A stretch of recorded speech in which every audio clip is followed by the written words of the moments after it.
Good evening. We're back again tonight on the Lore Master channel, and we have the next episode of Arlo in Tokyo Ghoul. And the last episode we ended with Arlo almost getting taken advantage of by a actual ghoul, and he was saved by Edme.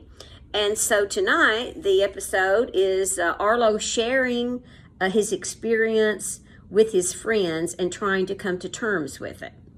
So we hope you like it and that you'll pass it on and give him a thumbs up. So I'm going to set the setting for you as then we'll start into the story. So tonight we're in the living room of Edme's apartment. The dim glow of a TV flickers across the room.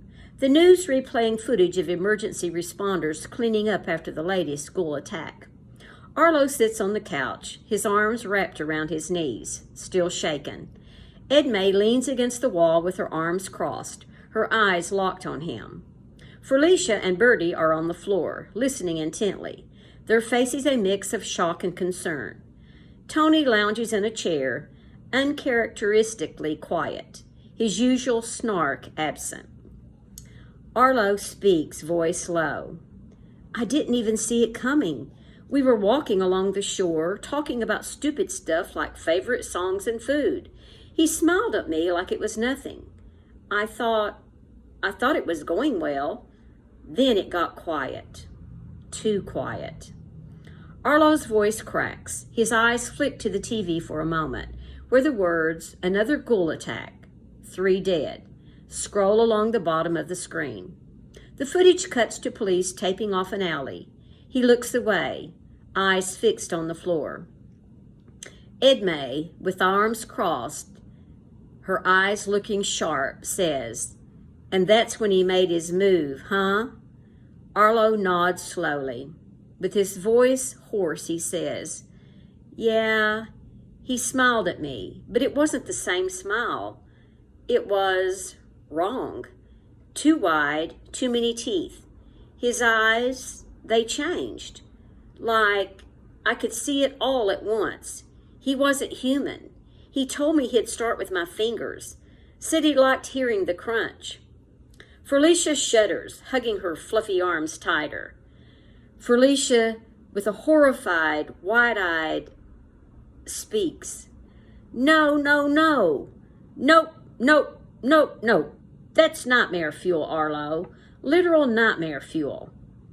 Bertie, with her fist clenched, says, and you were alone with him? No one around to see it happen? Arlo nods. It was just us. No one else on the shore. It felt like the whole world disappeared. I should have known something was off, but I didn't want to look stupid by saying anything. I thought, maybe I was just being paranoid. Tony sits up, his voice serious. Paranoid wouldn't have kept you alive, bro. If it smells like trouble, it's always trouble. You gotta start trusting that gut of yours. Arlo, frustrated, with his hands on his head, says, I know, okay? I know. I should have listened to myself, but I didn't. I thought I was overthinking it. I mean, he looked normal. He sounded normal. How was I supposed to know? Silence hangs in the air. No one knows how to answer that. The news cuts back to a reporter interviewing a bystander, and the muffled voice of the TV fills the quiet. Felicia says quietly, it's not your fault, Arlo. They blend in on purpose. They want you to think everything's fine. That's their whole thing. They act normal until they know you're alone. Bertie, still tense with her arms crossed, says, yeah, well, next time he won't be alone. Right, Arlo?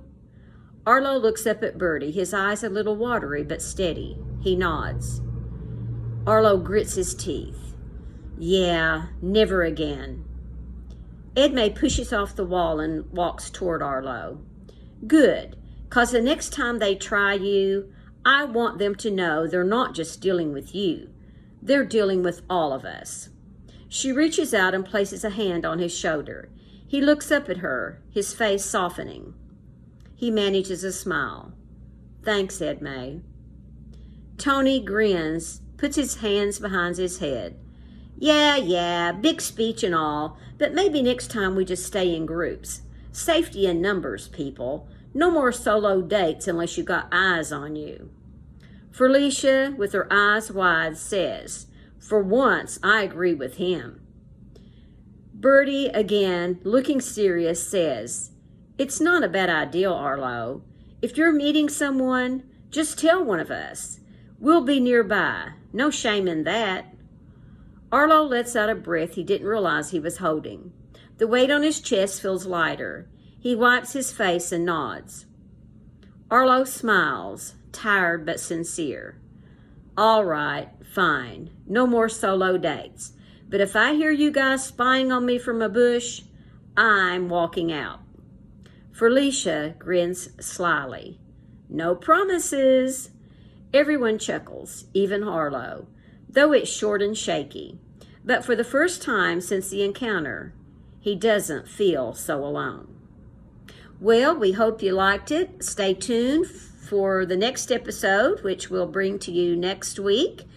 And give us a thumbs up, subscribe, like it, pass it on, and we'll see you the next time. Good night.